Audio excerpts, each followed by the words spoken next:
These are the stories of the 80-10-10 All-Stars. All-Stars. All-Stars.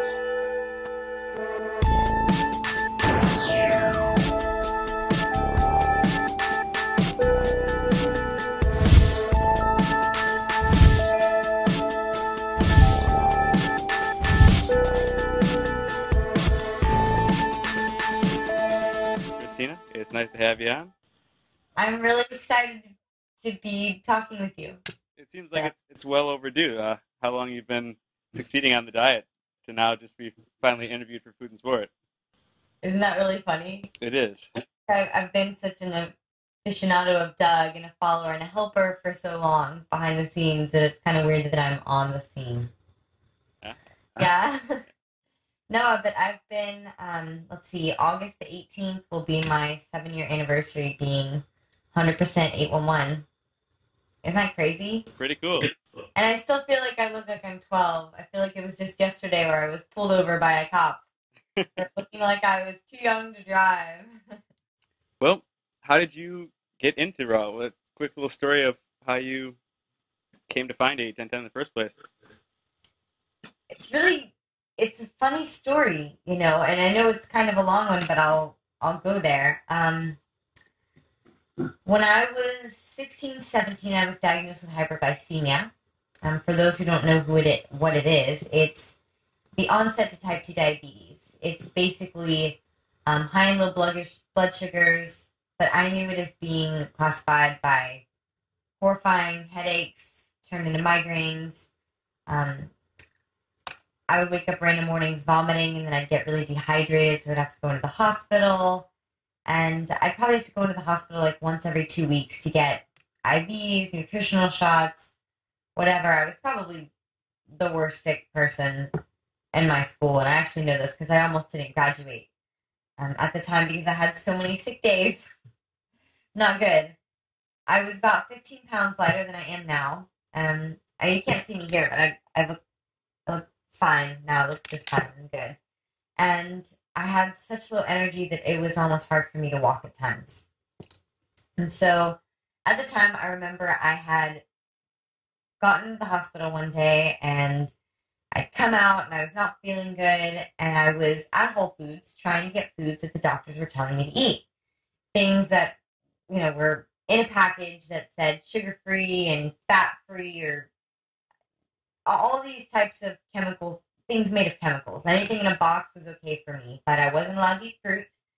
And because I wasn't really aware of how to prepare my own foods as a teenager, I wasn't eating any vegetables either.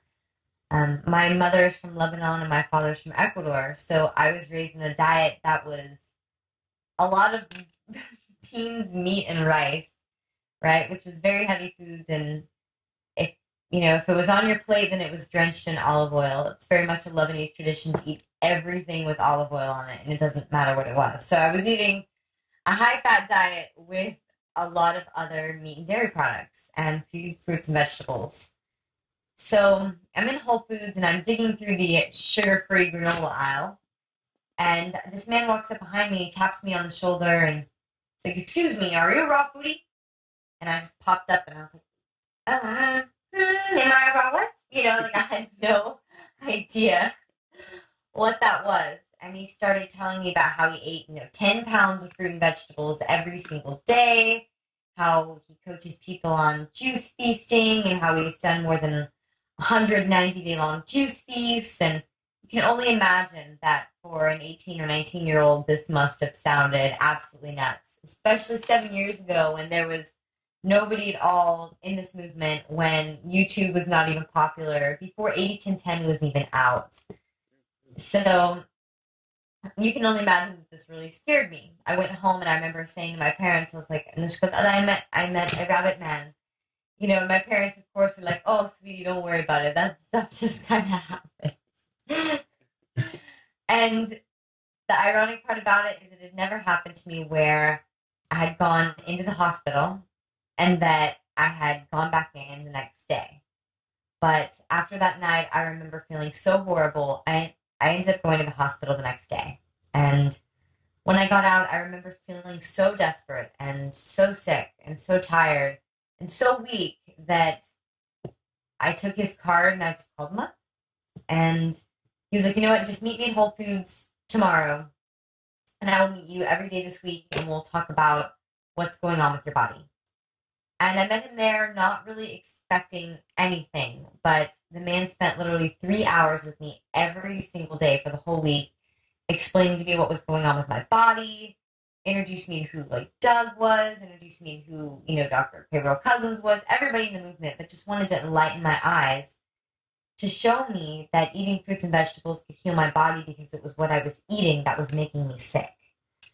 So he asked a lot of me that day, and what he asked me to do was to trust him. He asked me, pick your favorite fruit. And I was like, well, I don't really have a favorite fruit because I've never really eaten that much fruit my whole life. I mean, yeah, during the summertime I'd eat things, but so I just kind of threw out there, I was like, peaches. Peaches sound great. I walked out of Whole Foods that day with 80 pounds of peaches. And that was about I was about 87 pounds at the time. So it was, 3/4 the size of my body weight that I was walking out of there. And he explained to me how many calories I needed to be eating. That if I was eating just peaches for 2 weeks straight, that I needed to do this and that it would clean my body. And believe it or not, but I did it. And after eating 100% of just peaches for 3 days, I felt amazing on the spot. And that was pretty crazy for me because I remember feeling clear-headed and not like I wanted to completely cut off all circulation in my head with a bandana to try and keep the migraines away.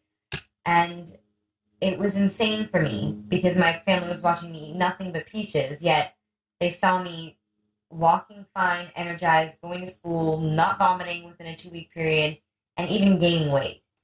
So it's really hard to deny results like that when the proof is right in front of you. You're watching somebody get better, and the proof is right in front of you. Because anybody else watching me do that would have said, without any results, would have said that I've gone absolutely mad psycho.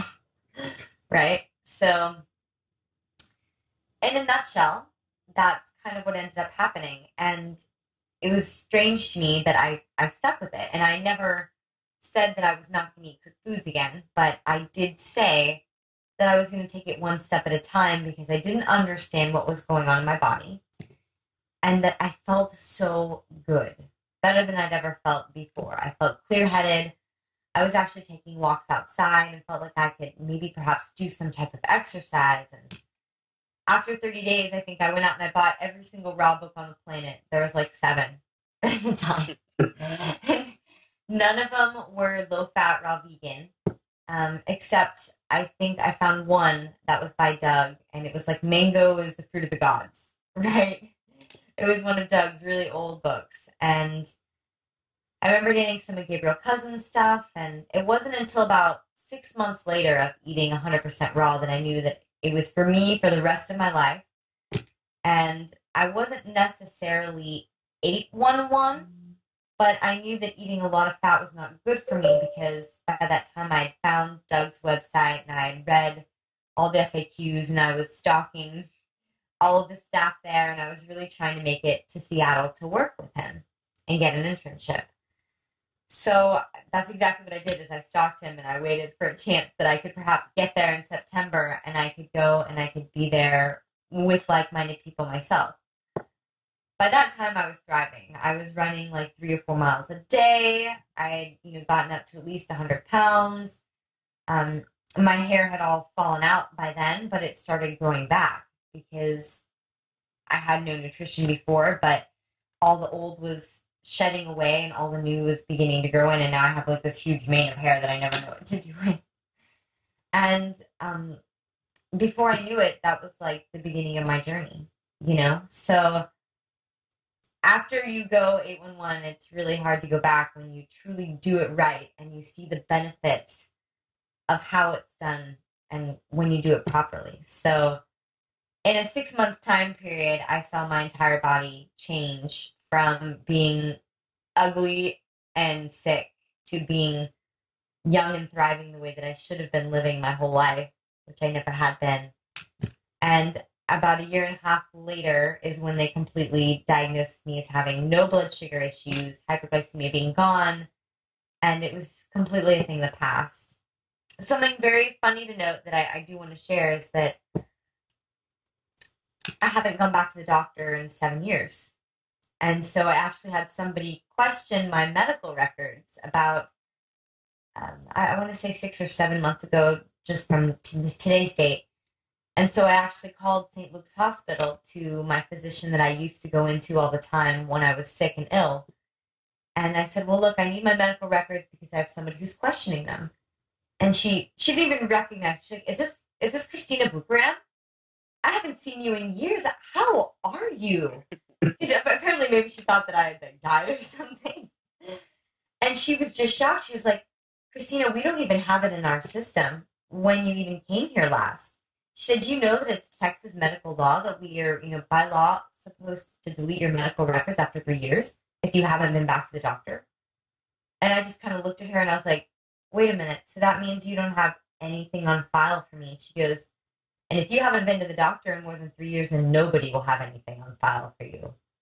And I just kind of got thrown back there because while that I have nothing to present to him, that was a huge accomplishment for me in the sense that not only did I shock her, but I've completely erased that sick part of my history, and it felt so good.